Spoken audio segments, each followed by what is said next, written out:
It was a crisp Saturday morning when the billionaire CEO stepped out of his sleek black sedan and glanced down at the crowded city park. The sun had barely risen, casting a golden hue across the dewy grass and reflecting off the glass towers that lined the horizon. He was there for a routine charity event, one of many he attended each month, but nothing about that morning hinted at the extraordinary turn his life was about to take. A few yards away, nestled beneath a towering oak tree, sat two young girls, who looked almost identical. Their dark curly hair was pulled into matching pigtails, and their wide brown eyes sparkled with determination. Clutched between them was a small toy car, weathered and worn, its once bright red paint now chipped and faded. The girls took turns trying to attract attention, holding the tiny car up to passers-by and calling out in soft, hopeful voices. For them, this toy car was not just a plaything, it was the key to saving their mother's life. The CEO paused as he approached, curiosity piqued by the sight of these twin girls so early in the morning. His eyes softened when he noticed the way they shared glances, communicating without words. He could feel their resolve, a sense of urgency that went beyond mere childhood mischief. He slowed his pace and leaned against a lamppost nearby, observing. The taller girl looked up and gave him a tentative smile. He nodded politely and continued down the path, but something held him back. He circled around and found himself standing in front of them. As he approached, the girls straightened up, their tiny hands gripping the toy car as if holding on to hope itself. The younger twin's lip trembled slightly, and a tear glistened on her cheek before she quickly wiped it away. The CEO knelt down to their level, offering a kind smile. He gently asked, "What are you doing out here so early?" His voice was warm and genuine, each word chosen carefully. The older twin took a deep breath and spoke, her voice steady but soft. "We're selling our toy car so we can get money for Mommy's medicine," she said. He learned that their mother had fallen, critically ill, trapped in a battle against a rare disease that left her unable to work. Medical bills had piled up, and the family's savings were nearly exhausted. Their father had walked away months ago, leaving them to fend for themselves. The twins, only 8 years old, refused to let their mother's fate be sealed by financial hardship. They had scavenged through old toy boxes and found the toy car, a cherished gift from their father when they were in kindergarten. It wasn't much, but it represented everything they had left. The CEO's mind raced. He was a man used to solving big problems, corporate takeovers, market crises, philanthropic initiatives. But this was different. These were children who faced an unfathomable burden, and here he was, with the power and resources to change everything. Yet he hesitated. He looked at the toy car and then back at the girls, contemplating how best to help without shattering their dignity or turning their pain into a spectacle. He reached into his pocket and pulled out his phone, pretending to be distracted by a call. Inside, he was deciding on the right approach. When he finally looked up, he saw the twins' eyes fixed on him, waiting. Taking a deep breath, he said softly, "Let me help you." The girls exchanged surprised glances. They had heard promises before, empty words that came with no action. The older twin's eyes narrowed, cautious. "Will you really?" she asked, her voice tinged with disbelief. He nodded and extended his hand, offering a folded bill. The younger twin hesitated but then took the money, her fingers shaking slightly. They led him to a small bench where they sat side by side. Their names were Maya and Nia, pronounced almost the same, twins born minutes apart. Their story poured out. Their mother, a single parent, worked 2 jobs cleaning offices and waiting tables. She barely had time to rest, let alone afford the life-saving surgery she needed. The twins described how they had tried to be brave, how they had skipped lunches to save pennies, sold lemonade on hot days, and mowed lawns for neighbors. But the costs kept climbing, and they needed more than pocket change. The CEO felt a lump form in his throat. He looked at the innocence in their faces, felt the weight of their struggle. He knew that in his world, a single phone call could cover their mother's medical expenses and much more. But he also understood that money alone might not be enough.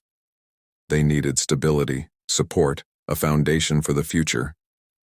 He took out his wallet and handed them 2 crisp $20 bills. That was far more than the toy car was worth, but the girls accepted them with wide-eyed gratitude. "What about your education?" he asked gently. The twins looked at each other. "We go to the local school," Maya said. "But sometimes, we have to miss when Mom is sick and we've fallen behind."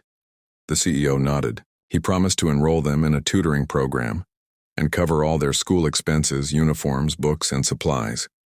He also contacted a network of medical professionals he knew and arranged for their mother's surgery the very next week at one of the top hospitals in the city. He told them it would be covered entirely and they should focus on being a family, not on selling toys. Over the next few days, the CEO kept his word. He arranged for a car pickup on the morning of the surgery, ensuring the twins and their mother would travel in comfort. At the hospital, he met the mother, a worn woman with kind eyes and a tired smile. He introduced himself simply as a friend who wanted to help. She tried to resist his generosity, ashamed that her children had to sell their beloved toy just to keep her alive. He told her she had already done more than enough. She wept, apologizing, and he insisted she focus on getting better. The surgery was a success. The twins watched from the waiting room, clutching each other's hands as hours crawled by. When the doctor emerged with good news, Maya and Nia danced around the hallway, their laughter echoing against the sterile walls. Their mother's recovery was swift, but required time and care. The CEO arranged for a home nurse, medication, and a small apartment near the hospital where they could stay rent-free during her rehabilitation. The twins kept working on their schoolwork, and the CEO visited often, bringing books, board games, and encouragement. Word of the CEO's kindness spread quietly through the neighborhood, and soon, local businesses pitched in. A community fundraiser raised money for the family's daily expenses, and neighbors volunteered to cook meals and do chores. The twins' story became a beacon of hope, inspiring others to look out for their own. But no one knew the entire backstory, the identity of the anonymous benefactor, the billionaire CEO who had changed the course of their lives. The CEO preferred it that way. He continued his routine, attending meetings, closing deals, but always keeping a close eye on Maya, Nia, and their mother. Months later, on a sunny afternoon, the family gathered in the same park where it all began.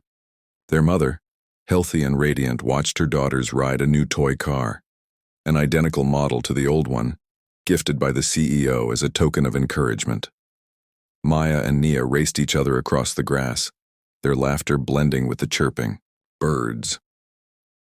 The CEO sat on a bench watching them with a contented smile. He no longer saw just a busy park. He saw resilience, love, and the promise of a better future. As he left, the twins ran to him, arms stretched wide. He knelt to embrace them, their tiny bodies fitting perfectly under his broad chest. Maya pressed a small paper airplane into his hand, a token of gratitude she had folded when he first arrived. On it she had scribbled, "Thank you for believing in us." He held back tears as he read her words, knowing that this simple moment had transformed them all. Back at his office, the CEO placed the paper airplane on his desk, next to a photograph of his own daughter, who lived across the country with her mother. He thought about the similarities between these twins and his daughter's playful spirit. He resolved to use his resources not just for business, but to create a foundation dedicated to helping families like Maya and Nia's. A foundation that would provide medical assistance, educational support, and mentorship to children in need. Within a year, the foundation launched its first program. It was called Twin Flames, inspired by the bond he witnessed between Maya and Nia. The program identified young siblings facing hardship and provided them with the tools to overcome their challenges. Scholarships, therapy, life skills workshops, and community events were part of its offerings. The CEO often visited these families in person, sharing his story of how 2 little girls selling a toy car had ignited a movement of compassion and change. Maya and Nia flourished under the foundation's care. Their grades improved, they excelled in music and art, and their mother, now fully recovered, found a job as a community advocate helping other families navigate medical and financial hurdles. The toy car that once symbolized sacrifice became a symbol of hope, preserved in a glass case in their modest living room. They often recounted the day they met the CEO, teaching their friends that kindness could arrive in the most unexpected ways.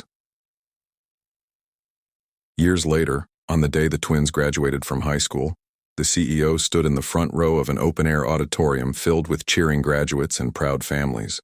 Maya and Nia walked across the stage, their heads held high, each clutching a diploma that represented years of hard work and unwavering determination.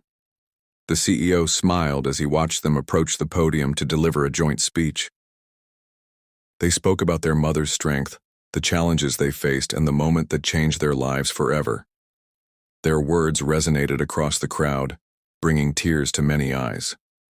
In that moment, the billionaire CEO realized that his greatest achievement was not his company's soaring profits or his place on the wealthiest lists.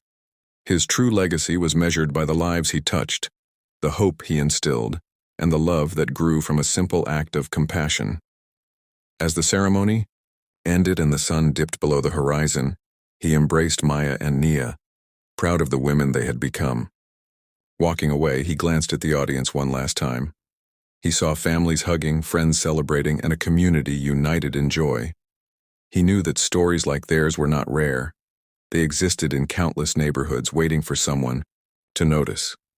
And he had learned that sometimes all it took was a willing heart and a bit of courage to step in and make a difference. Because when two little girls sold a toy car to save their mother, they weren't just selling a toy. They were offering the world a chance to change. A reminder that hope can be found in the smallest of gestures.